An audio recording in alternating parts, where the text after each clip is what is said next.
All right, welcome back, friends. Matt Murphy Show continues. Super Talk 99.7 WTN. We'll get to your telephone calls coming up in just a couple of minutes. It's 8 minutes after 6 o'clock. My apologies for being a little bit tardy back from the break. That is on me.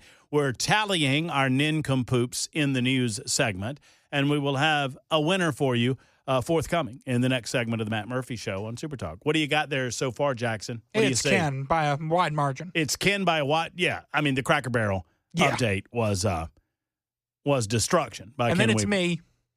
And nobody cares about second place. And then it's you. If you're not first, you're last.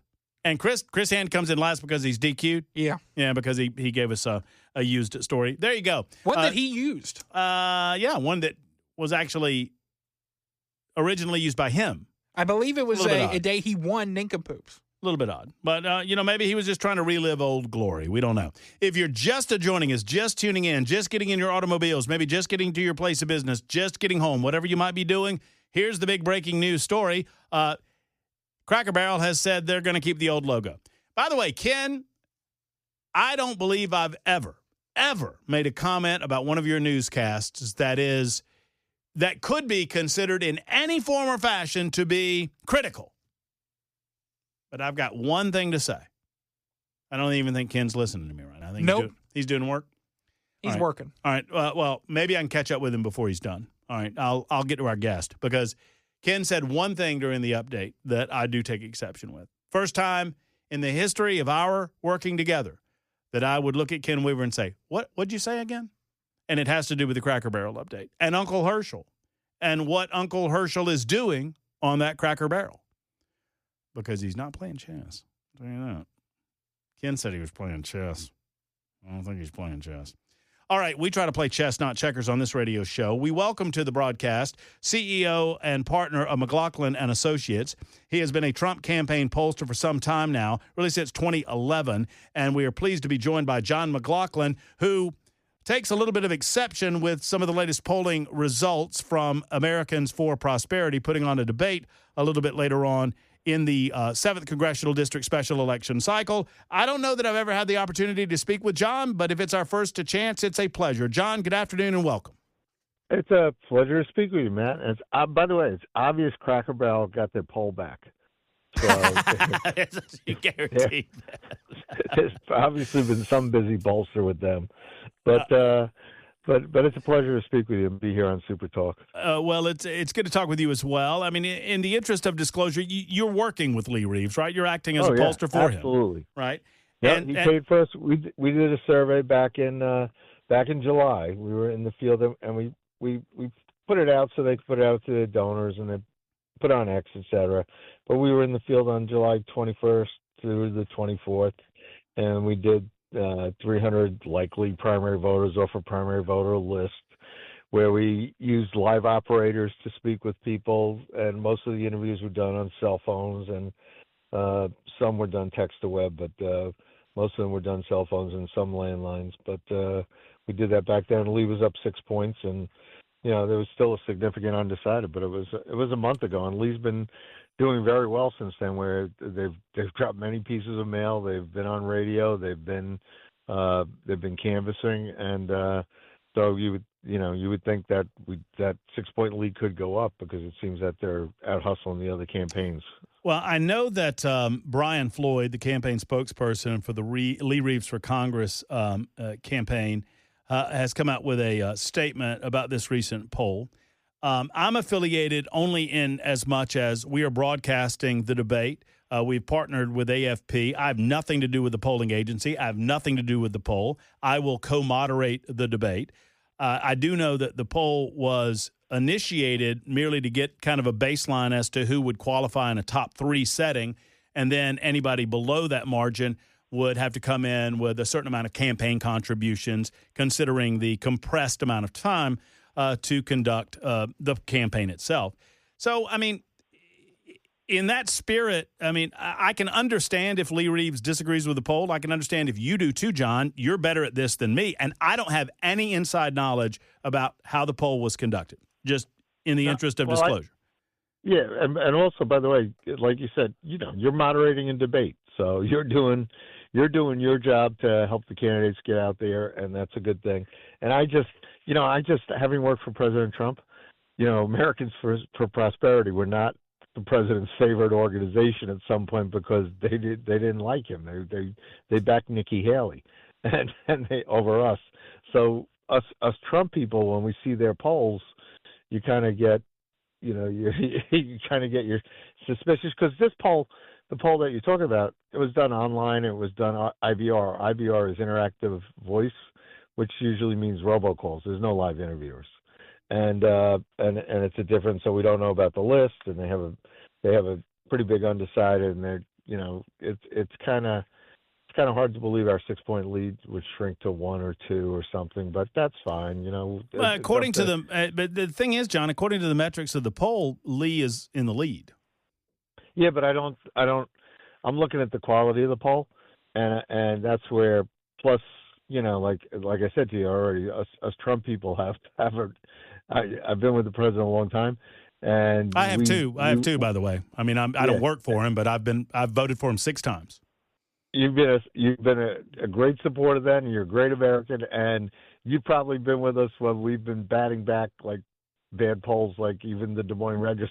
Well, look, I mean, obviously, I'm not here to speak for Americans for Prosperity. I'm not associated with the organization outside of our affiliation to put on this debate, right? So that organization can speak for itself, and it can discuss the separation between their action committee and their decision to back Nikki Haley, which was disastrous, obviously, and all of that.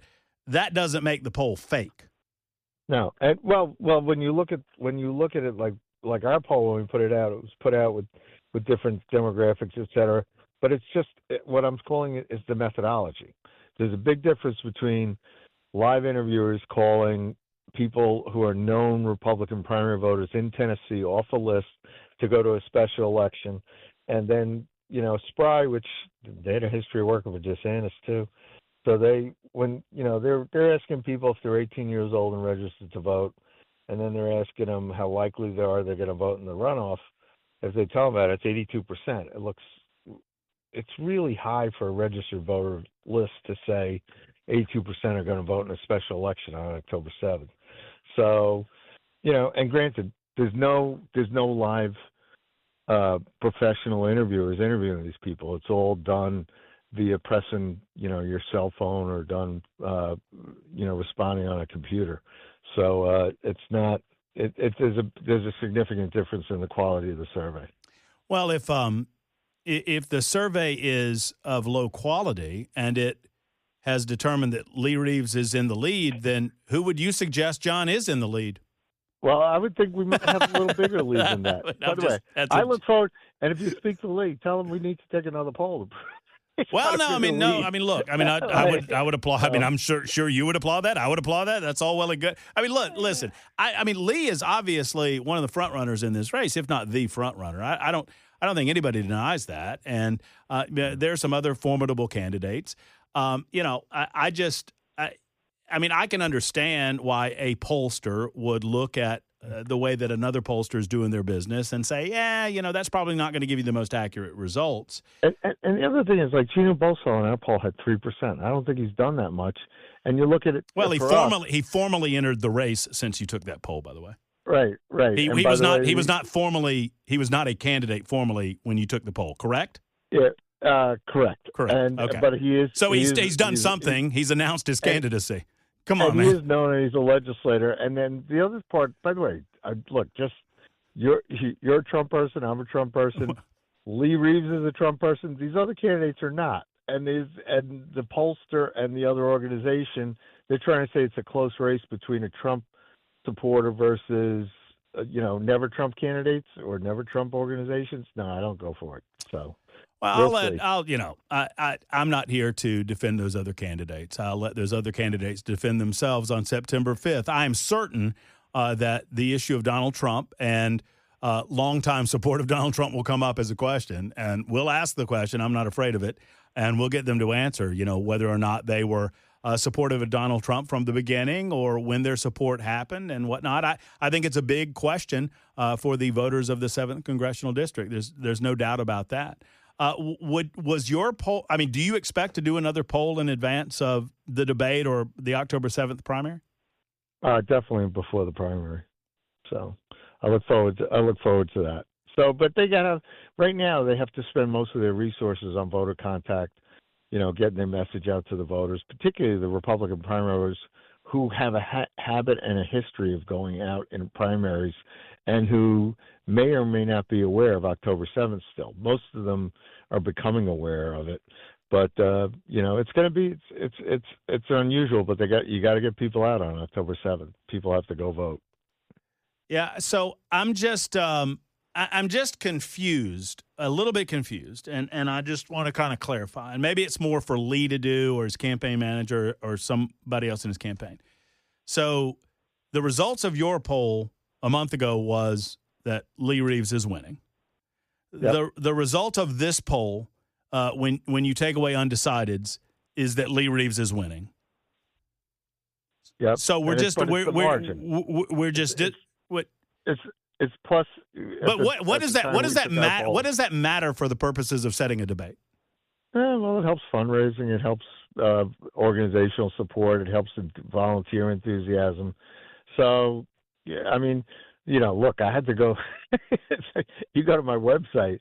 There were lots of polls said today we'd be talking about President Kamala Harris, and they're not. And we had to go bat those away because President Trump was always ahead for ever since Joe Biden surrendered Afghanistan. He led Biden to the point where Biden got out of the race, and then Harris was ahead. But the media polls, these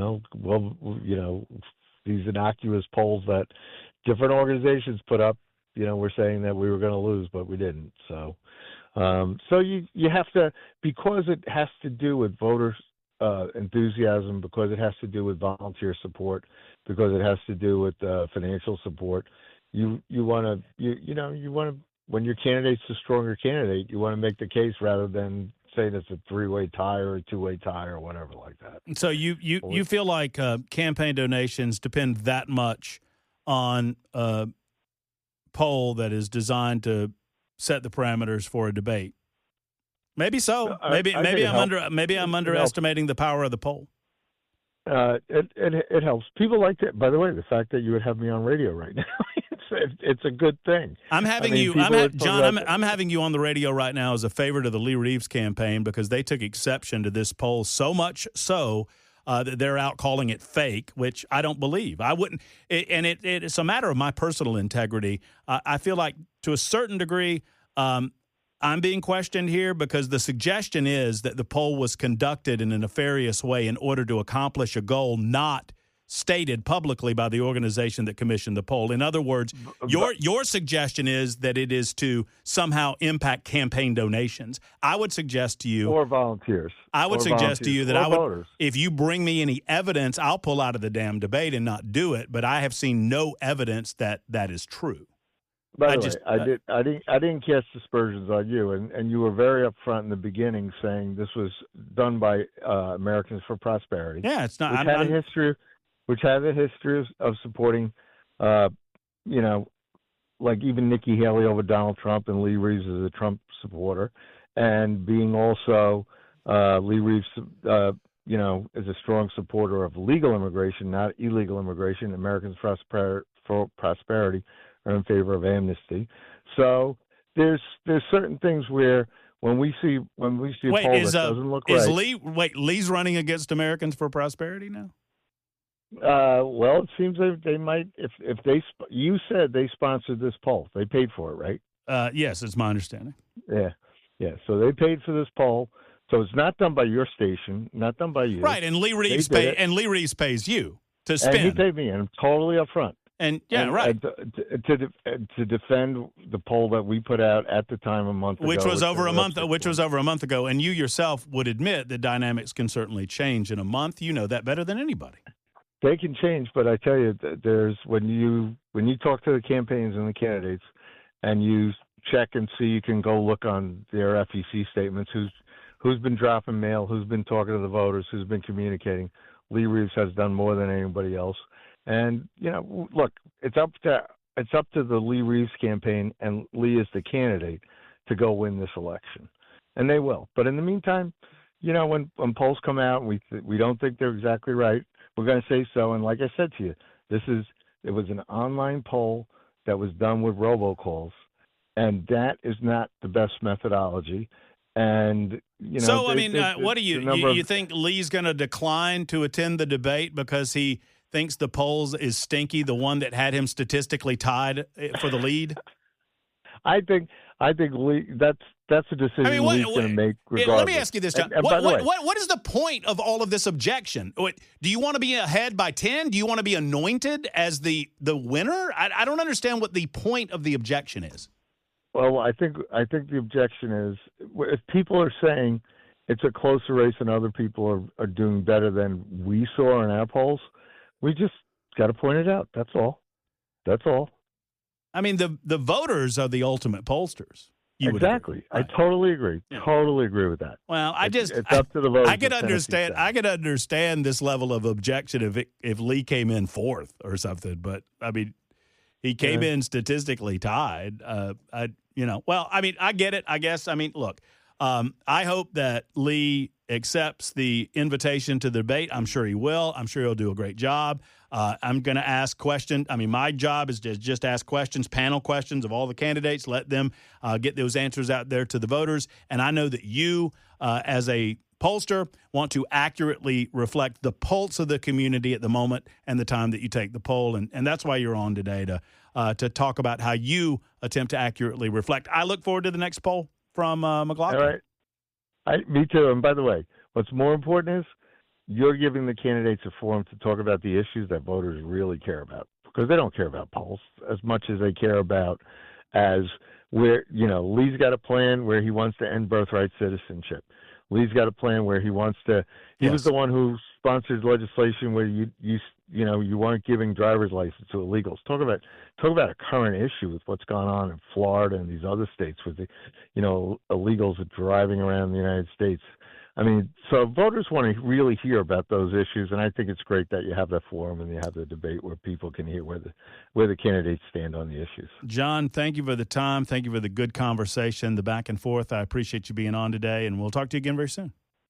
Thanks, Matt. All right, take care. There's John McLaughlin. Yeah, no doubt. There's John McLaughlin joining us for a few good moments. It's 25 after the hour on Super Talk. Opportunity to speak truth to power happens right now. Super Talk 99.7 WTN. My name is Matt Murphy. This is the conclusion of the Matt Murphy radio show for this Tuesday, August 26th. Oh boy, less than. Hey Jackson, have you thought about what you'll be getting me for my birthday? A day off of the show. Next Tuesday. Well, but 1 week from today. But Monday's my birthday. Yeah, you get the next day off. You don't have to come in the day after your birthday. Is that what you're giving me? Yes. Thank you, Jackson. Me and Cameron Smith will hold down the fort. You're so kind. You're so good to me. I appreciate that. God bless you, Jack. What is that hat that you're wearing? Is that does that stand for communist? It is the Chicago Cubs City Connect. Like the alternate. Yeah, they're using that little star in the middle is from the flag of the city of Chicago, I believe. Yes. If I'm not mistaken. I worked for the Cubs organization, their AA team. What? Fresh out of college. What? Yeah, it's in Knoxville. You didn't know that? I don't believe you. Yeah, the Knoxville Smokies. You didn't know about this? I know about the Knoxville Smokies. Didn't they just they got a new stadium? They did. I need to get back up there and go to a game. Have not. Oh, who's doesn't Randy Boyd own the Knoxville Smokies? He does own the team. Yeah, that's what I thought. Yeah. All right, we should go together. We should. Check out that new stadium. After the Georgia game. Yeah, sure. I'll be at the Georgia game. Very Guaranteed. Excited. I got the possibility of an upgrade. I'm not sure. I'm not sure how that Questionable. works. Well, I mean, I'm waiting on the callback. So I'll just tell you, I'm going. Yeah. And when Cameron Sexton was in, Speaker of the House, Cameron Sexton, he was in Athens last year. We went together. Sexton and I went together to Athens to watch the Bull Puppies whoop up on the Vols. And I told Cameron, I said, we had such a good time last year when I invited you to Georgia. You should invite me to Knoxville. And maybe the home team will win again. That was my pitch. You think it was a good pitch? I think it was, bud. But the problem is, Sexton, so he said, wait a minute, you invited me last year? And I was like, yeah, obviously. I mean, it's Athens. It's my home stadium. He didn't remember it that way. I don't know why. I don't know why. Joe is next. What's up, Joe? How are you? Not much, Big Matt. What are you doing, man? I was calling up to give you 2 or 3 real good compliments today, and you just blew it by starting to talk about the dogs versus the balls. And I am just like Jackson. I am a ball roller, and I pull for the dogs whenever they're not playing the balls. Well, that's especially good. If you guys, especially if you guys beat Alabama. My daddy was from Georgia, but just keep hitting them Democrats with the third rail because you had that guy on his heel. Third rail, fourth rail, you almost run him over with the train a couple times. The second thing is that pollster dude, I think he was upset with you or upset about the fact that Lee Reeves isn't leading by 10 to depress the other camps so that they can get the fundraiser, the funds from the other camps fundraising and stuff if they bail out early or whatever. I don't know. He's just doing it. Just didn't make any sense. I didn't understand it, but you had him on his heels too.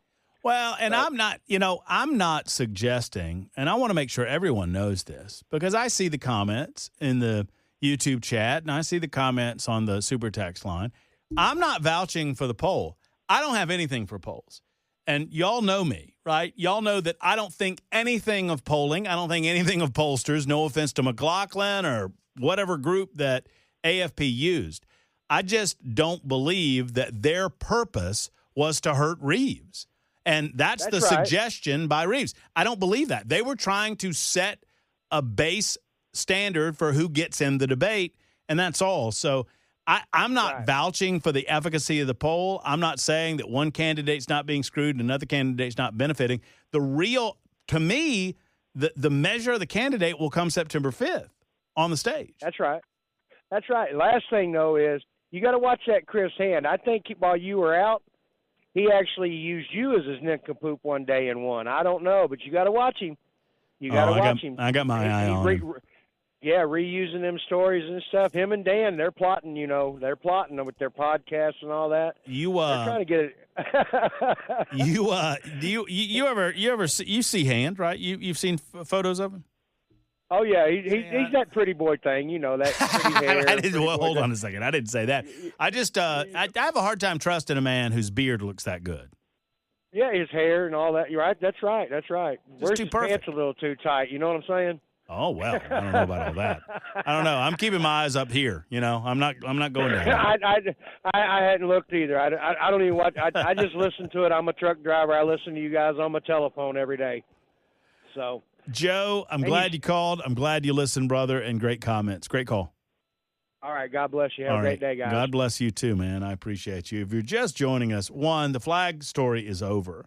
After reviewing the executive order, it does, let's say not much. And I do believe that Donald Trump will drop the story because he didn't get the reaction that I think he thought he would. While there is general support of harsh punishments for those who violate the law in the process of burning an American flag, there's nothing new here in the executive order. I talked about it from a philosophical standpoint yesterday, that if flag burning is not an acceptable and legal form of political protest, then I don't know what a more basic form of political protest would be.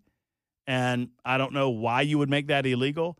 Now, I'm not here to relitigate that, but I am here to tell you that I believe as a story, this story is done. The Cracker Barrel story might be done too. Emailed statement from Cracker Barrel regarding their logo. We thank you guests for sharing your voices and love for Cracker Barrel. We said we would listen, and we have. Our new logo is going away, and our old-timer will remain. At Cracker Barrel, it's always been and always will be about serving up delicious food, warm welcomes, and the kind of country hospitality that feels like family. So there's any number of folks taking victory laps over this. I hope that, frankly, that Cracker Barrel, learns a little more about their base of support. And in an effort to reach out to other demographics or whatever, whether it be younger people or people from the North or people from the Northwest, I don't know exactly who they were trying to appeal to with this new and improved Cracker Barrel. But what it felt like for Southerners, they were forgetting their roots. I suggest that Cracker Barrel is sincere in their effort to regain a little bit of public support. They recognize the anger of the public, and they're trying not to become the next Bud Light.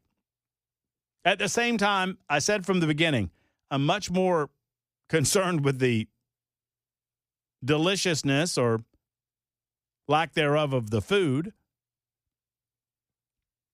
I'm not one to talk. I haven't been to enough. Like I've told you, I can count maybe on two hands the number of times I've been to Cracker Barrel.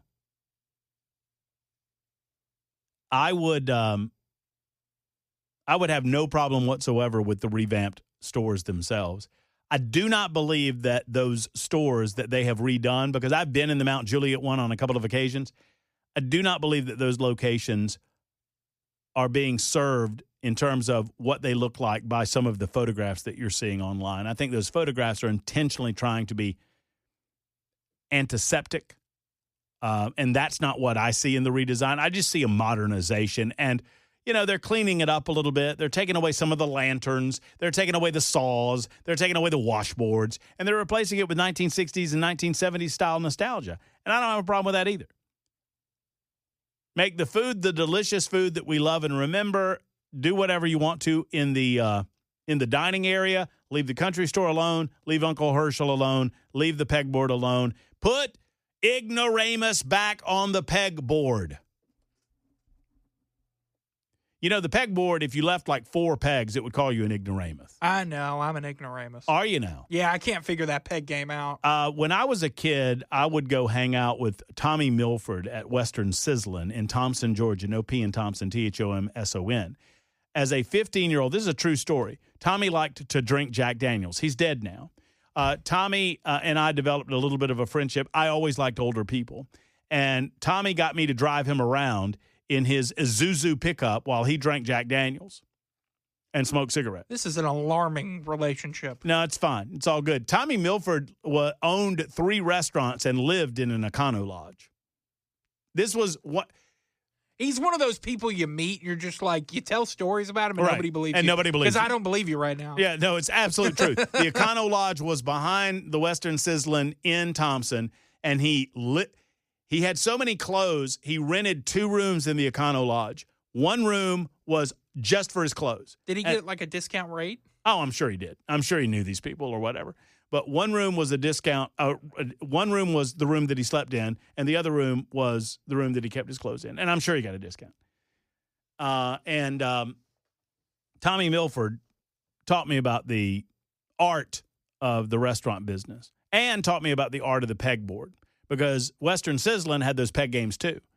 And he taught me, and I can't remember how to do it anymore, but he was a master at it, and he could start, like, he did the thing where the open hole, right, the one open hole that you start with, he could do the pegboard where the one peg that's left on the board would end up in the open hole that you started with. That's like super genius level, but it's just a pattern. That's all. I never figure it out. You could never figure out the pegboard? I would love to meet this Tommy fellow. I would love to get your virtual. Now he's dead now. I told you. Oh. Unfortunately. Last time I talked. How long ago? It was a long time. I was in my 20s. I mean, it's a long time. Oh, he's been dead that long? No, he died later on. But the last time I talked to him, I came back into town and I sought him out. He was living in Augusta at that point. He had moved out of the Econo Lodge and moved into a building behind his Augusta location of his Western Sizzlin'. I swear to you, this is all true. And I called him up and I went to see him. And he asked me if I knew where to get him cocaine. Oh, no. Oh, so he... Not exactly a role model, old Tommy, was he? I mean, I was like, I'm 25 years old. I just came back into town. I'm just visiting, and I just want to see old friends. And he's like, man, can you score me an 8-ball? What'd you say? Huh? What'd you say? I said, I don't think so. You know what I did? I said, I'll see if I know anybody. I was like, yeah, let me see what I can do, Tommy. I'll try to help you out. And I left, and I never turned around. About 5 years ago, 5 years later, he was dead. Life comes at you fast, Jackson. Especially when you're on coke. When you're on cocaine and Jack Daniels and cool cigarettes, life comes at you fast. look around a minute or two, or it'll leave you by. Kevin, we'll get to you in just a moment. Wrap things up on Super Talk 99.7 WTN and the Matt Murphy. Super Talk 99.7 WTN. So, oh man, I lost my place here. Hold on just a second. I got to get this back. So if you missed it, I want to play just a little segment of something that happened this morning to end out the show on MSNBC, if I have time to do it. It was Brandon Johnson, the mayor of Chicago, the third largest city in the United States of America, New York, L.A., Chicago. And he was asked on multiple occasions. Well, let's just listen. Get federal funding to help put 5,000 more cops on the street in Chicago. Would that help drive down crime? Well, look, policing by itself is not the full strategy. No, I understand that. You've talked about the other things you want, and I said those are good and important programs, but I'm asking also, would 5,000 more police officers on the street in Chicago be helpful to go along with all of those social programs that a lot of cities are engaging in and having success with? Well, look, here's the best way I can put it, Joe, is that in the 90s when I was in high school, we had 3,000 more police officers and we had 900 people being murdered every single year in Chicago. It's just not policing alone. Of course, we want more detectives. I know it's not policing alone, but I know it's not policing alone. You've told me everything else you want. I'm curious, and this does come down to an ideological difference between people. Do you believe that the streets of Chicago would be safer if there were more uniformed police officers on the streets of Chicago? I believe the city of Chicago and cities across America would be safer if we actually had, affordable housing.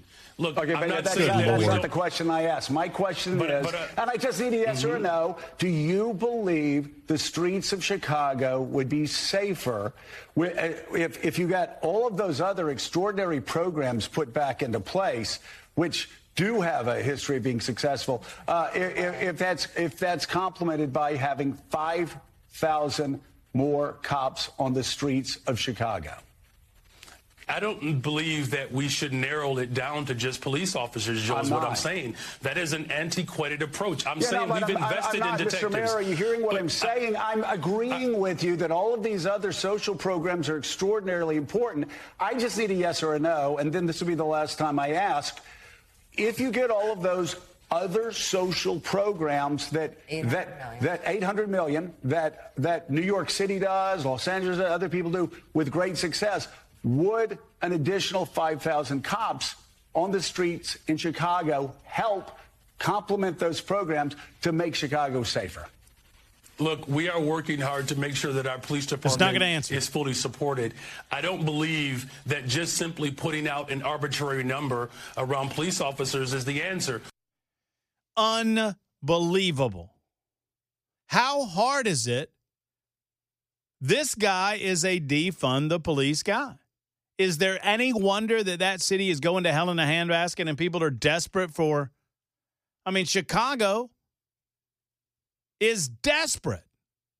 It almost makes you want the federal government to take over. Now, I don't believe that's the federal government's job, and I think Chicago has to police itself. Illinois has to police itself. The Constitution still means something. Federalism still means something. But goodness gracious, Chicago voted for that. This dude has a 14% approval rating. This is what happens when socialism takes over. Lawlessness on the streets. Unbelievable. All too believable. We'll be back tomorrow for a Wednesday edition. Thank you so much for listening tonight on Super Talk 99.7.